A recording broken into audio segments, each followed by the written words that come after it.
So gender euphoria is a newer term, and it's meant to be seen as the opposite of gender dysphoria. So it's the pleasure. It's about gender pleasure.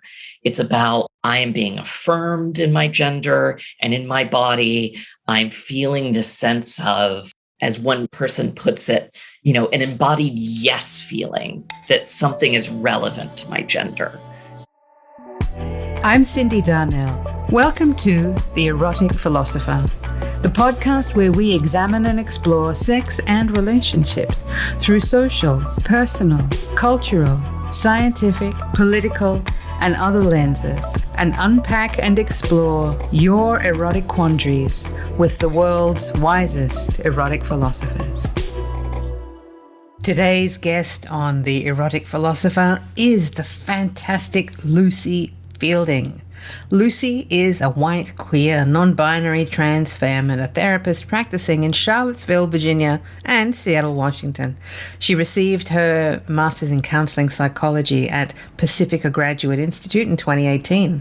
Lucie also holds a PhD in French from Northwestern University, where she specialized in histories of sexualities and erotic literature.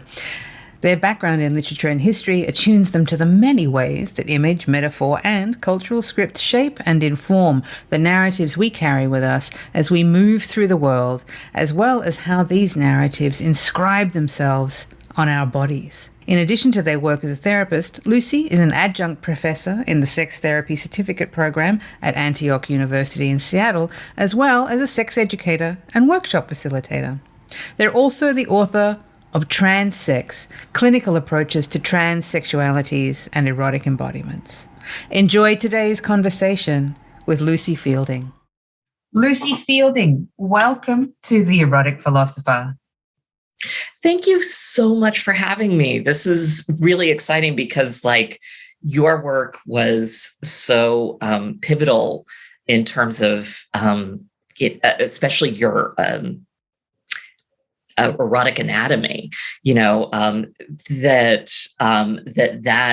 that work was so pivotal for me, in really visualizing a lot of the, yeah. I am so flattered, and I want to hear about that relationship for you, because when I made the atlas, I did try at that time to make it with all bodies in mind. But before we dig into that, Lucie, for people who may not be familiar with you, who may be meeting you for the first time today, what would you like folks to know about you? Well, I'm coming to you from unceded Monacan land, so in Central Virginia.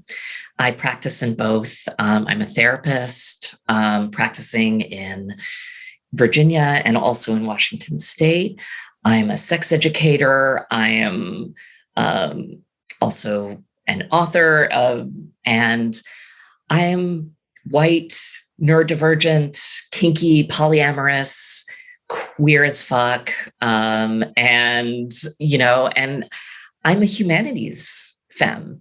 Femme is both my queer identity and my gender identity, and it's where I draw so much of the intergenerational wisdom that flows through myself and through community. So, yeah.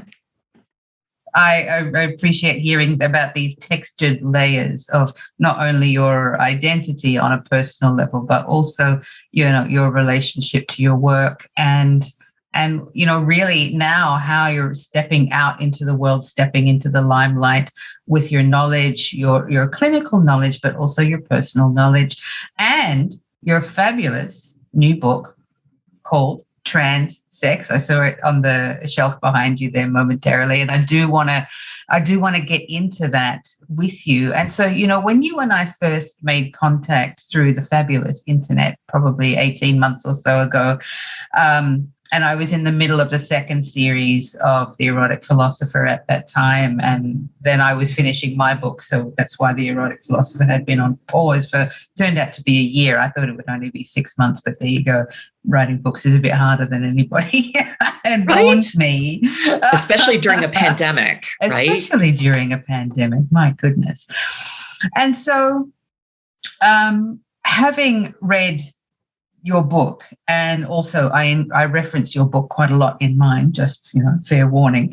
And I love it. And the reason, Lucie, that I love it is because, to my knowledge, it is the first book of its kind that actually talks about trans people and actually having sex, doing sex, being sexual, in contrast with being the recipients of a cisgendered gaze, or what trans people can do for us being cisgendered people, me. That flipping of the lens of we trans people, we are sexual beings, we deserve pleasure, we are allowed and can fuck on our terms for our own reasons, for our own bodies, for our own pleasure. And if you, cisgendered person, want to participate, you're welcome to, but this is about us. I love how unapologetically strong that message is in your book, Trans Sex. So let's start there. What was it like writing it? Well, I mean, first of all, to pick up on those themes, and thank you so much for those kind words about the book and how you resonated with it. And, I think it started, I think some projects start from places of anger and like a clarifying anger. And I would say, like, it was this response to, I am tired of having to extrapolate from cis experiencing, from cis het experiencing, from a particular lens and a history that goes back to like 19th century sexology, that is trying to define sex, define gender, define sexuality, define what pleasure is, even without us, and so I really wanted to start the way that I put it, from the trans up.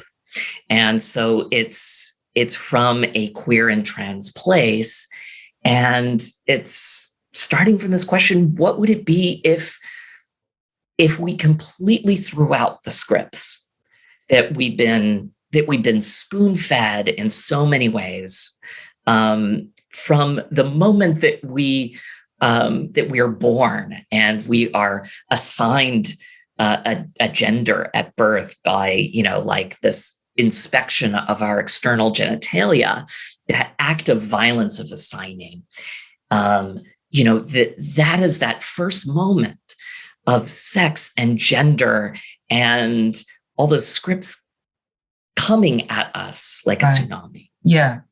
And I think something you just said then, the violence of assignment.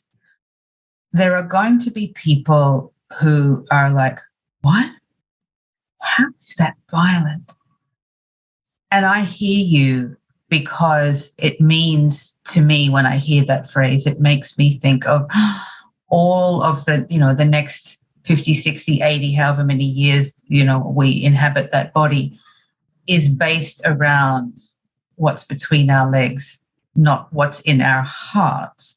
And that, as you call that, an act of violence at the moment we take our first breath and a doctor looks at us and says, it's that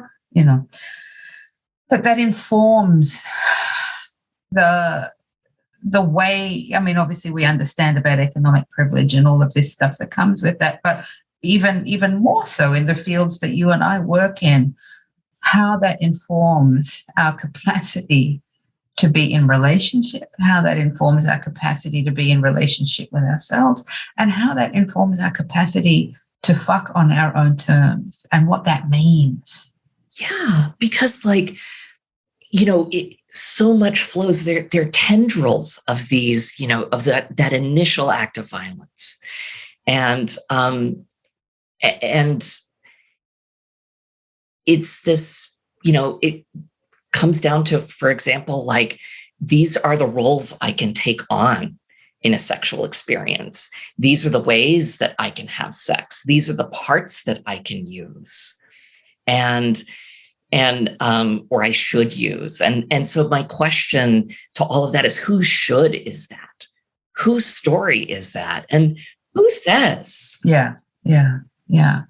And yet we all have this understanding of, I'm a boy or I'm a girl, and this is how I was raised. And there is this sort of implicit knowing that, and obviously that shifts in different cultures, but in any given culture, we have this understanding that I am this, so therefore I must behave like that. And that is drilled into us from such a young age. I remember, in gender studies classes a million years ago, people, one of the questions was, how did you know at that time? I think it was not even called gender studies then. I think it was called women's studies back then. And and it was that question about, how did you know that you were a woman based on how, not what was between my legs or having had boobs or not having boobs or anything like that, but more about how I was treated. And one of the things I remember was my stepfather telling me to sit when I was like 4 years old, telling me to sit with my legs closed. But he didn't say that to my brother, and just that simple kind of thing, that immediate response of what was between my legs could not be shown, and the impact that has on one's sexuality. And then, growing into adulthood where all of this starts shifting for somebody who moves into a different identity, a different relationship with their gender, then that really throws the whole deck of cards up in the air, right? Mm-hmm. Yeah. And it's an act of resistance. It's an act of saying, like, stop trying to hang these stories on me. They don't work for me. And a lot of times it's this like nebulous, undefinable, kind of sense or feeling or set of images or dreams or reveries, that are embodied and that, but just feel like, I have got to speak now. I have got, yeah. I've got and to push so back. I'm curious because even, let's say the last 10 years or so, there has been a lot more visibility about trans folks in the media, affirmative visibility in the media. And things are certainly, not perfect, but the rise in visibility has has certainly increased. Even, the language, people now know what a trans person is at a minimum. That said, in my observation, a lot of the conversations tend to be around, rights, equality, privilege, all these kinds of things, which absolutely are crucial, of course.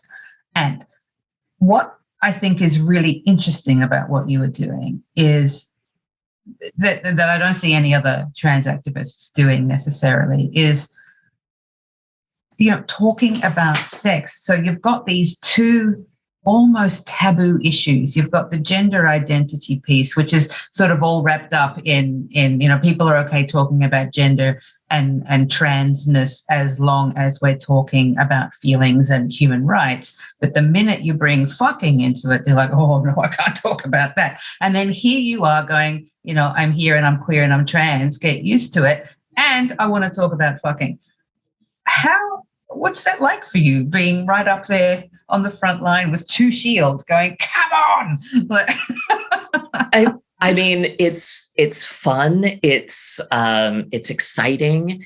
It's also scary and it's daunting, because you're so right. Identity and sex, as my dear friend and colleague Doug Braun-Harvey, talks about with respect to sex. A previous guest of the show, that the moment that that we as providers, we carry it in ourselves, and then that kind of reticence to talk about it.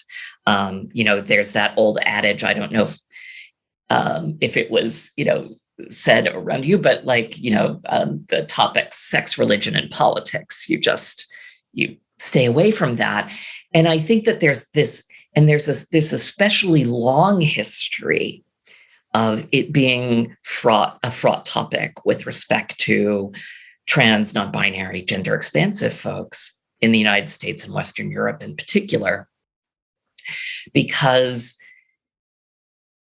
part of how we were defined from without, so talking about like acts of violence, is that, and the ways that some of us in the past were able to access gender affirming care was that we had to literally disavow our bodies. We had to disavow our pleasure in any of the parts that we might have been born with, that we had to disavow our very relationships.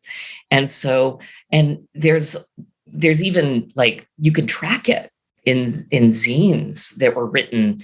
There was a seminal book of trans affirmative care called The Transsexual Phenomenon. It was published in 1966 by Harry Benjamin, who would go on to inspire the professional organization that kind of handles the standards of care for gender affirming care. And he literally says that true trans folks have no overt sex life at all. And then so this is 1966. In 1967, and going from there, there's all these periodicals that were written by and for trans folks that would excerpt portions of the transsexual phenomenon.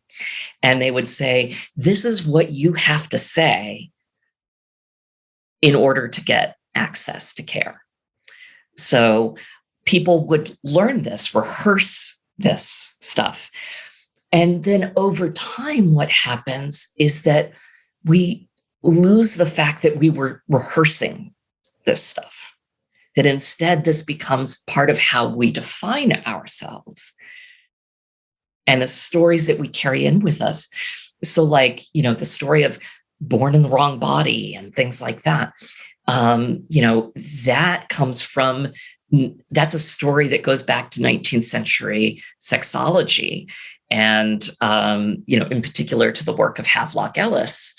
And then Freud takes it up in the 3 essays. And so it's kind of like, is this who we want to be, defined by cis people, defined by white cis men in Western Central Europe in the 19th and early 20th centuries? It sounds like it's definitely time for a revolution now. That it's time to really reimagine where this goes. And that's one of the things I think, again, in your book, you talk about this notion of the phrase, you use the phrase gender euphoria. And there will be people listening who have perhaps heard of gender dysphoria, but probably not gender euphoria. Could you speak to gender euphoria as you understand it, particularly given the history of trans people being defined by, cis white men of 100 years ago, in contrast with now, here we are in 2022, and there's the fabulous Lucie Fielding, who's like, what about gender euphoria, everybody? And well, thank you. And so gender dysphoria, it's a psychiatric term, and it comes again out of that history from 19th century sexology. Pathologizing. Mm-hmm. But it strangely, when it was first proposed, it was done in this way that was supposed to explain and naturalize is a lot of the word that they use, is to like, this is part of normal human variation, that there are folks. The word that Havelock Ellis used was invert, but we obviously do not anymore. And so it's a psychiatric term that basically refers to the distress or discomfort that someone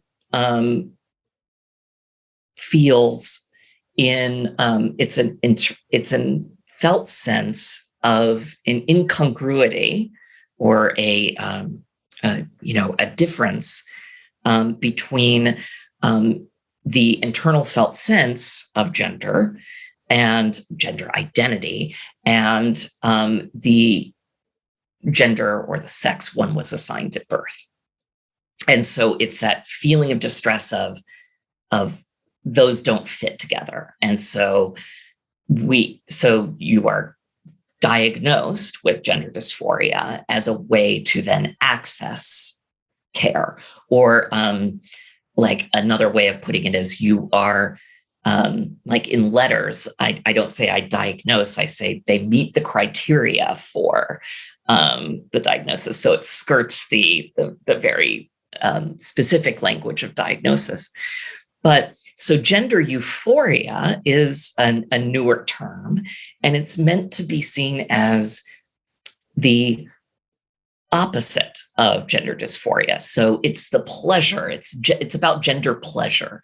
It's about like, I am being affirmed in my gender and in my body. I'm feeling this sense of, as one person puts it, an embodied yes feeling that something is relevant to my gender. This is a person named whose handle on Instagram is @river.queer. They're a leather worker in the Pacific Northwest, and their term, which I actually like better, and would in a second edition would probably use that in favor of gender euphoria, is gender good. So they talk about like, what is gender good?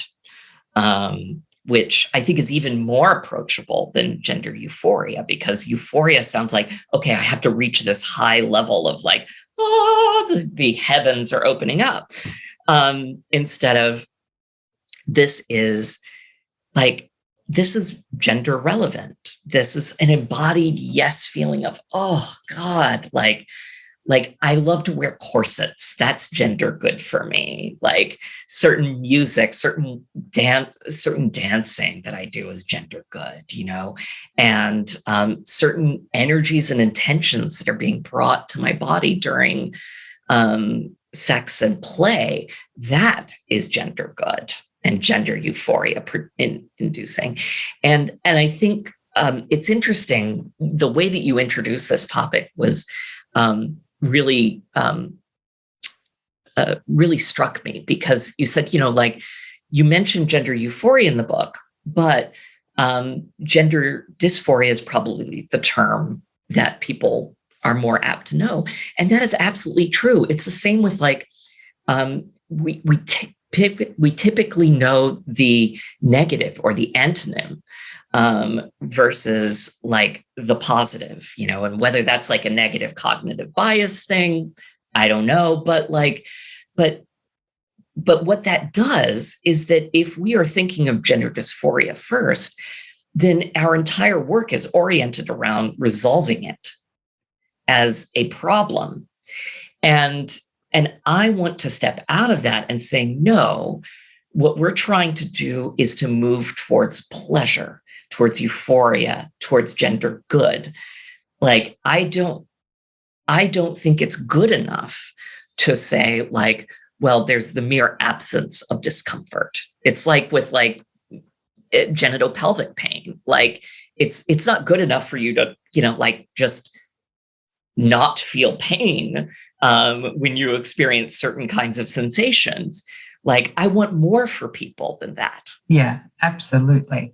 And that is, I think really where your work is especially revolutionary, because it is the first work of its kind that I know of. And I, certainly at this level where the conversation is not just about the mental and emotional health of trans and gender diverse people, but it's also about the erotic well-being with a really strong emphasis on the pleasure element in the context of not only validation, but just because it feels good, that it's the same levels of erotic well-being that should be afforded to all bodies, and that historically trans and gender diverse bodies have been excluded from that narrative because they've always been the object and very rarely the subject. Yeah, you mentioned a while ago, the thing with visibility, and the Black trans activist and filmmaker and artist and just all around amazing person, Tourmaline, refers to visibility as a trapdoor, because on the one hand, you're more visible, and on the other hand, that commensurate with that visibility comes a lot of violence. And so you see a lot of TERF, or trans exclusionary radical, or in my words, regressive feminists. And that's actually not my phrasing. I can't remember whose it is, but I really loved it. But also the anti-trans bills in a lot of state legislatures in the US, and some of the court decisions and in the UK and elsewhere that are meant to strike at the heart of bodily autonomy. And so the thing with visibility is mere visibility can be objectifying, fetishizing, denuding, titillating, and so that it can be about a gaze, and it can be like, I am just an object. And what it doesn't do is it doesn't always invest our bodies. And it's not just trans bodies, it's disabled bodies. It's elder bodies. It's, a lot of Black, Indigenous, Latinx bodies, who are, kind of fetishized, but not, and perhaps strangely both over-sexualized and under-sexualized simultaneously. So trans folks are so often not seen as sexual beings, as erotic beings, and so, it's and then when our sex lives are talked about, it's talked about in terms of sexual function, and remedying certain things, which privileges certain kinds of medical surgical decisions, because I remember at a conference a few years back, and this was again, I talked about anger as a driving force, that just was I've got to write a book about this. But the surgeon, I was talking about bottom surgeries, or the gender affirming surgeries that are done, vulvoplasties or phalloplasties, etc. And he was, all he was going about was talking about well, this is what I do, and this is how I preserve function, or how I allow for particular kinds of functions to exist.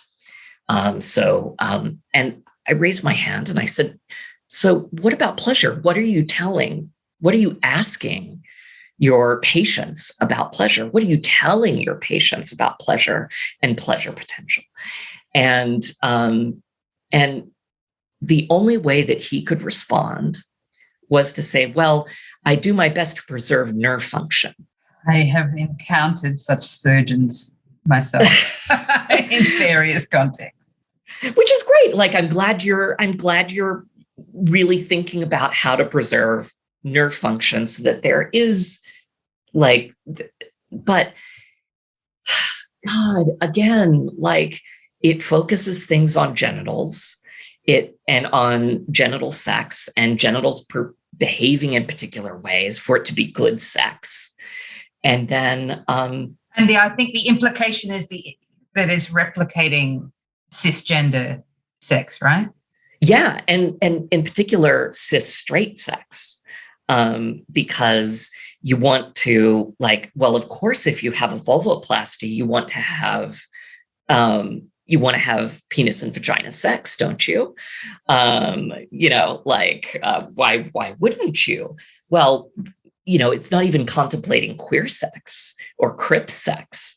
It's simply saying, yeah, that sex is this way, and it's meant to result in these kinds of sensations. And that sort of brings in, I guess, again, that notion of the binary of this is what sex is supposed to look like. This is what real sex is.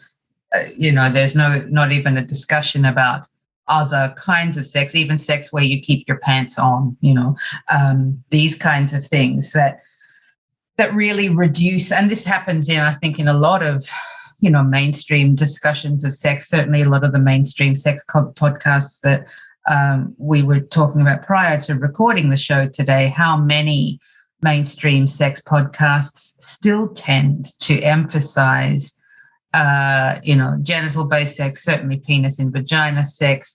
They will pay lip service to, let's say gay sex. But the rest of it tends to always just be, orgasms, lubes, positions, let's go. And that's fine. All of that stuff is great. I'm not anti-orgasm, and I'm not anti-lube, and I'm not even anti-intercourse. I think all of those things are fabulous. But they're just, to me, they are the white bread of the sex world. Like, they don't really offer much in terms of flavor and texture and context. It's just they're filler, and this other stuff is so much richer for all bodies, I would argue, because we really get to drill down into, what do I want? How do I want to feel? And what's going to help me get there? Yeah. How do I want to feel is such, I mean, it's kind of sad that that's a revolutionary question in and of itself. And it's one that we're used to asking in negotiation for kink play. It's what my friend Princess Kali talks about as the kernel kink. So it's the feeling tone, it's the goal. It's like, it's not just like, do you want to get spanked or not? It's how do you want to feel when you're getting spanked? How do you want to feel at the end of a scene where you've just been spanked? So, and the way that I talk about that is like, what is the energy and intention that you want to bring to our play today? How do you want to feel during? How do you want to feel after? And there's so many ways to do that. And it's funny that's if I feel dysphoria, that's where I feel it, is in the energy and intention. It's when I feel like my body is just being approached as just another body. It's like there's that scan, and it's like, okay, well, I see this part. I know what to do with this part because I've interacted with this part before. And by the way, like, this is also responsible for what folks have termed the orgasm gap in cishet, cis straight relationships, which is, this sense of like, just assuming that if I see a part that I'm supposed to interact with it in a particular way, and that's what good sex is. And so then, but I just want to break that apart, because like, if I have a yummy energy and intention brought to my body, so much opens up. Like there's, I can imagine, like, for example, another colleague and friend, Jamie Joy, who's a sex educator in Philadelphia, talks about with oral sex, bobbing versus swirling, and that like you bob a penis, you swirl the external genitalia of a front hole, of a vulva. So, and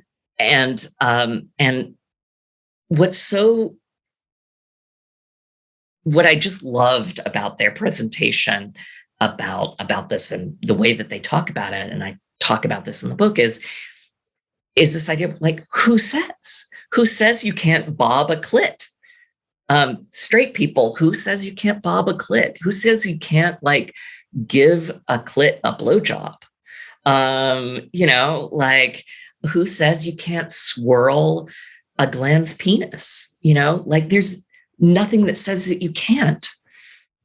Just as like, except the absence of imagination that's been indoctrinated into us, and it's on all of us to unpack that. Yeah, it's a cognitive bias in particular that's called functional fixedness, and it's this idea that like we get used to a particular part or an object being used in a particular way, or an activity being undertaken in a particular way. And so we can't imagine into other possibilities. So like you open up the box of a new sex toy and it has the images of like, this is how you use it. And if all you do is you use it according to the label uses, then you're missing out on a huge range of possibilities for that toy.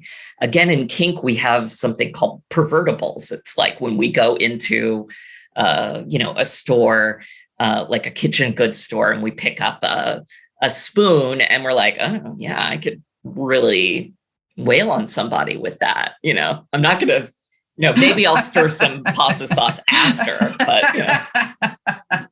And I think, that in writing your book, a lot of it is also centered around pleasure, but it's also centered around desire, which I think it really is where your work and my work really overlap in our understanding and exploration of the concept of desire as a longing for something, in contrast necessarily with horniness or lust, which is a kind of desire, but it's not the sole version of desire, certainly that I write about, nor you.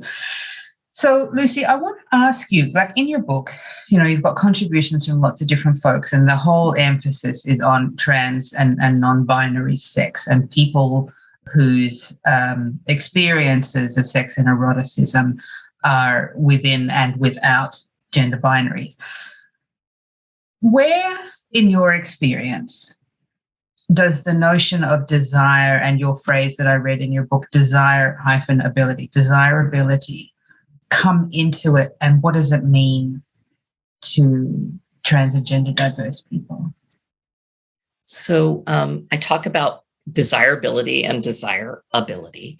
Desirability comes out of the politics of desirability. So like fabulous POC educators and writers like Hunter Shackelford and Caleb Luna, who, have really pointed out the ways that like desire is conditioned, that, that it's not simply subjective and idiosyncratic. Like, I like who I like, and that's it, full stop. It's like, no, there's a bit more to the story here. Whose story is it that impacts who you're swiping on and who you think is like?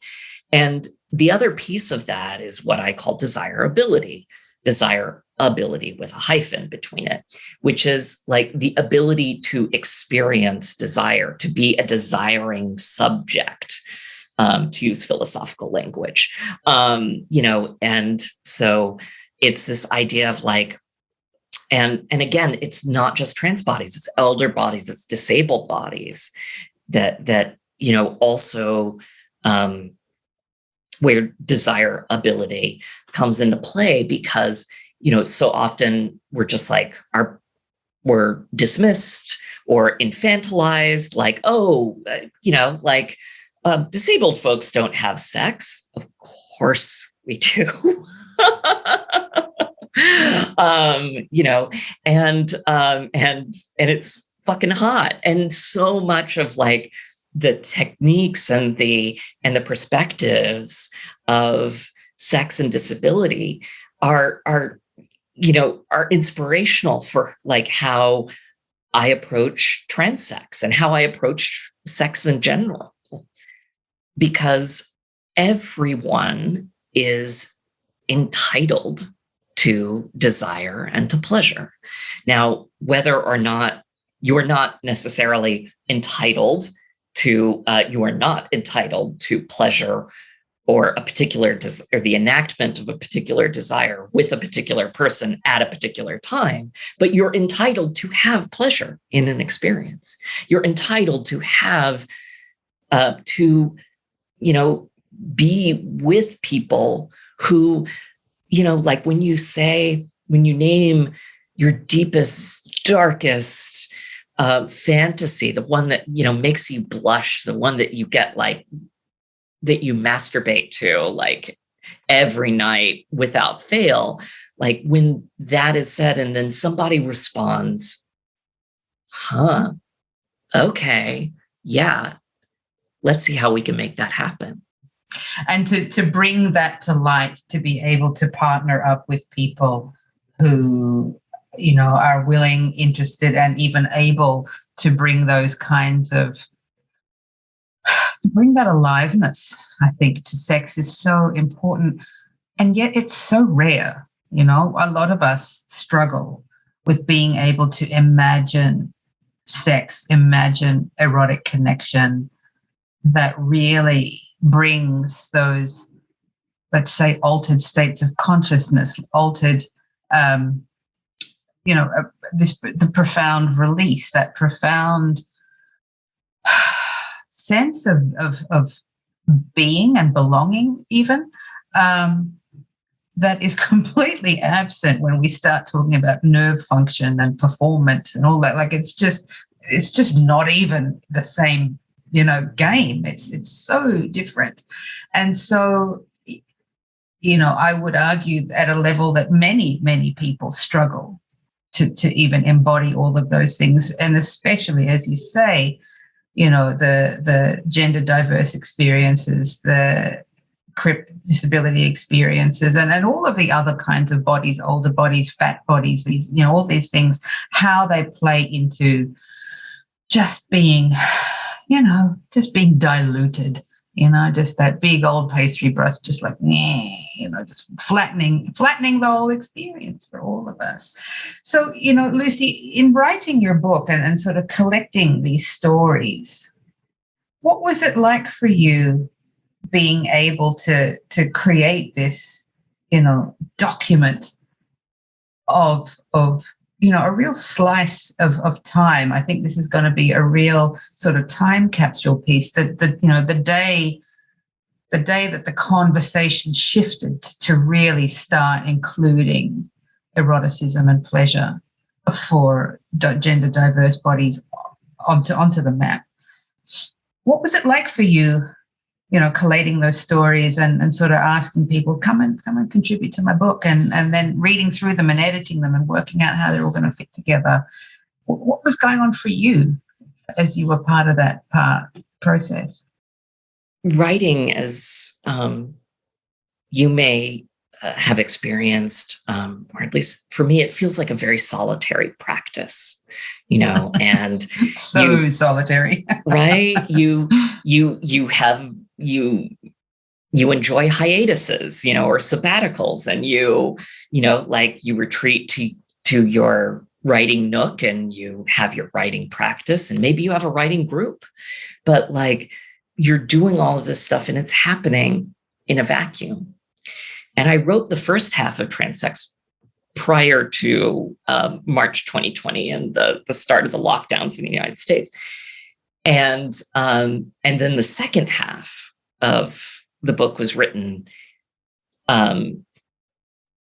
started to be written in May 2020, because like I had a 2-month period where I was like, what the fuck am I doing? How do I hold this? Like, I am not okay. No one's okay.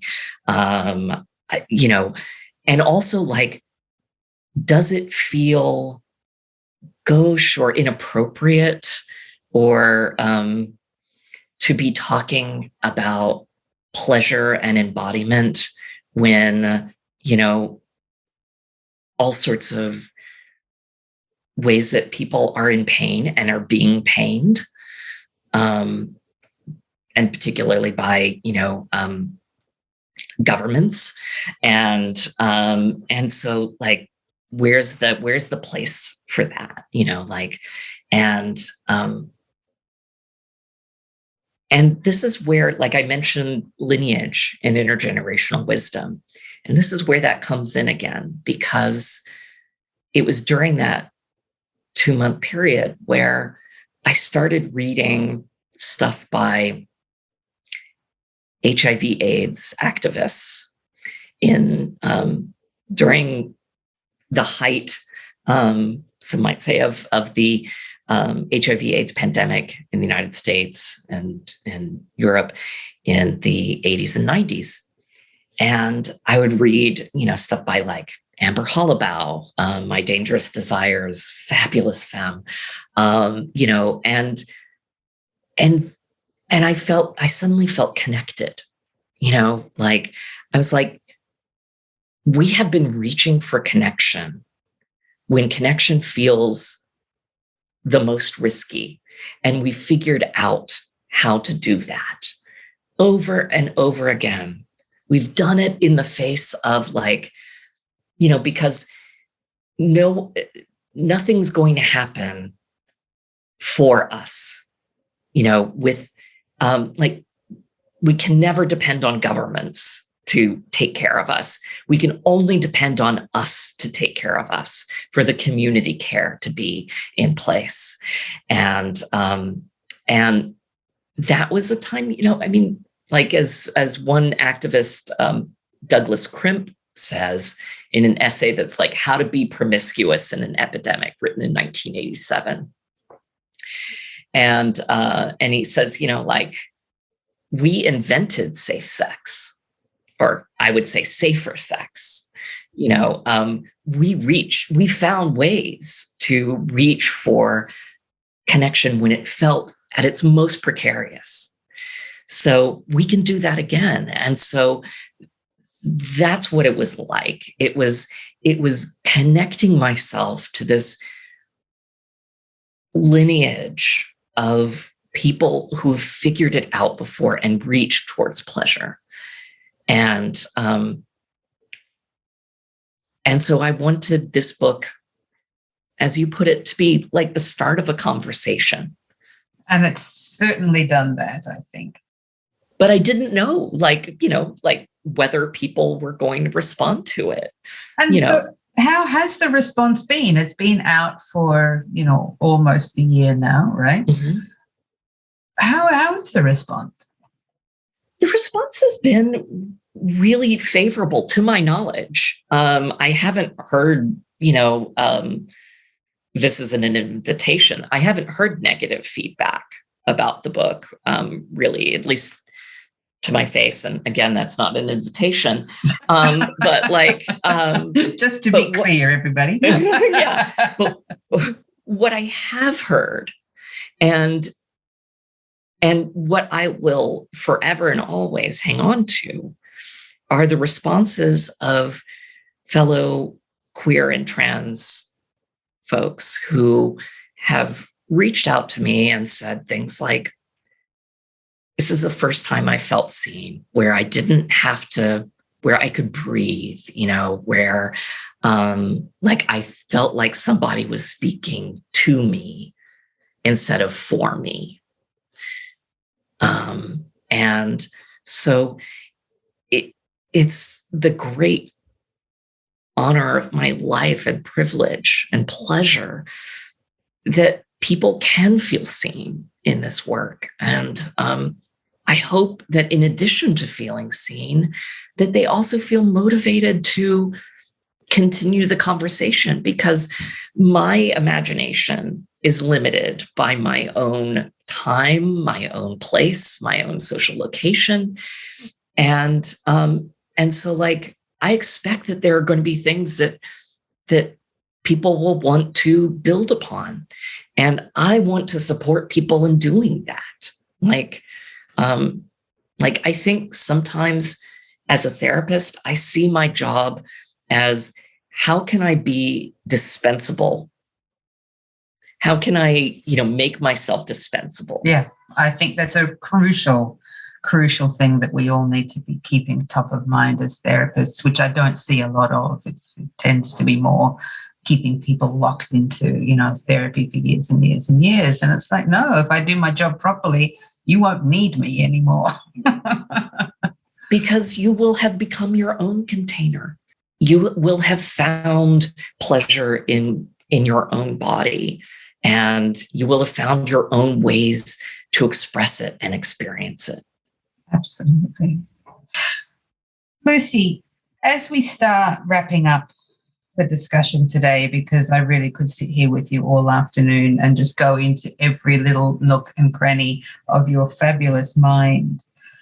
What's next for you? Where do you see yourself going personally and professionally in terms of more writing, workshops, classes, trainings for clinicians, for lay people? What's on the horizon for Lucie Fielding? Well, I'm a bit of a restless soul, so I'm starting to get that itch to write again. So I imagine that there will be a book 2 in the next couple of years. I imagine that there will be some collaborations involved with that. In fact, I hope there will be. Because I always want my voice to be one of many, because I can't speak for an entire community. No one can.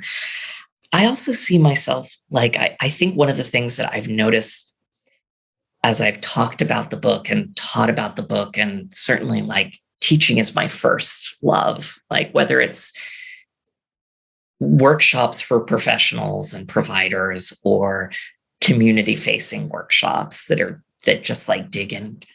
You do this.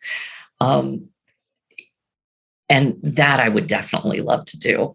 But I also, I want to say, like, basically, hey, cis folks, you also have polymorphously perverse bodies. Like, you can, like, all these things that I talked about in transsex, you can do. Like, there's no one that says that you can't. Like, folks with penises and folks who have sex with folks with penises, I don't know why you're not muffing. Like, I would love for folks to be, doing that. If you want to know more about muffing, check out Mira Bellwether's zine, Fucking Trans Women. It's a technique that was coined by Bellwether. And it's about basically finger banging these holes that are accessible by folks with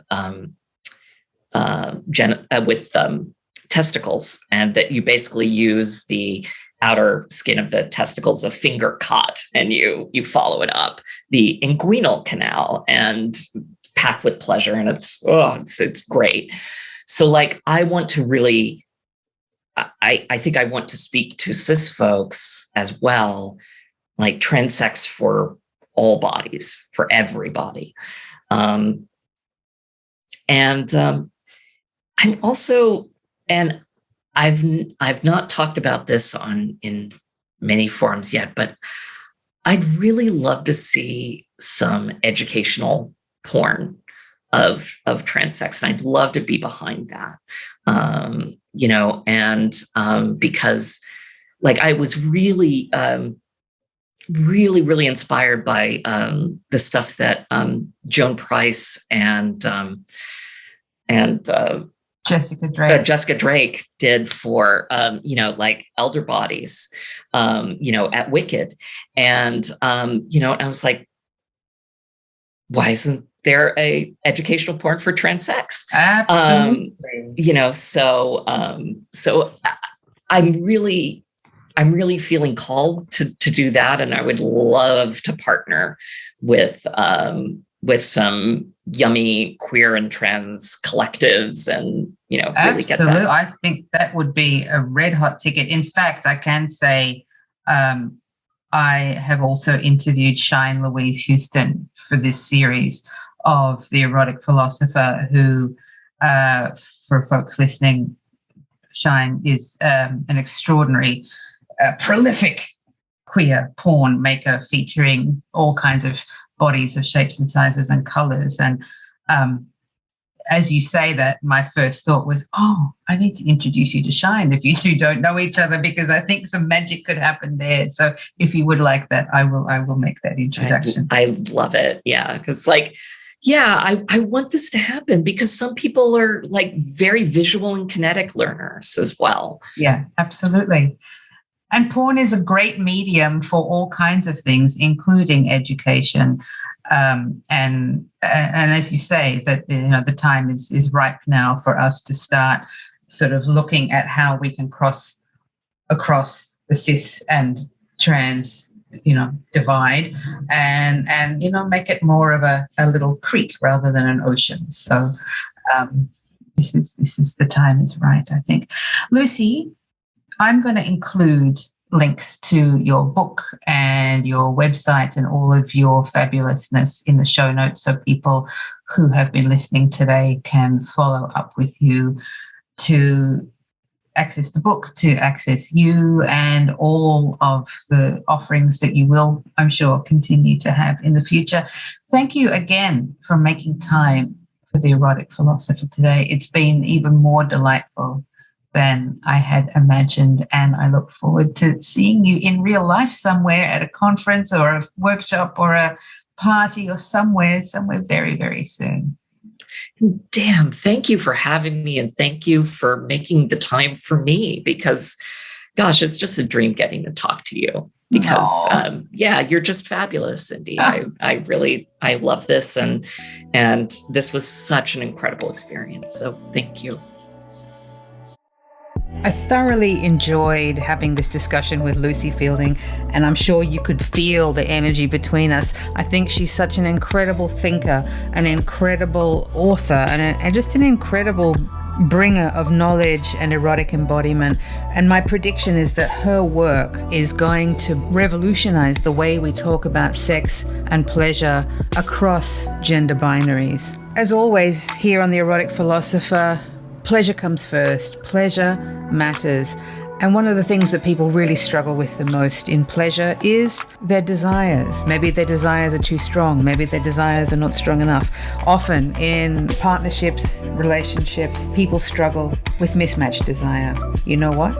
I have a book coming out. It's called Sex When You Don't Feel Like It: The Truth About Mismatched Libido and Rediscovering Desire. It's coming out in June, so depending on when you're listening to me, that may be present or past or future. Regardless, you'll be able to find more about this book. Pre-order it, order it, back order it at my website, cindydarnell.com. That's CyndyDarnell.com. Select the book tab. You'll see all the information there, including reviews from some influential folks in the sex and relationships field.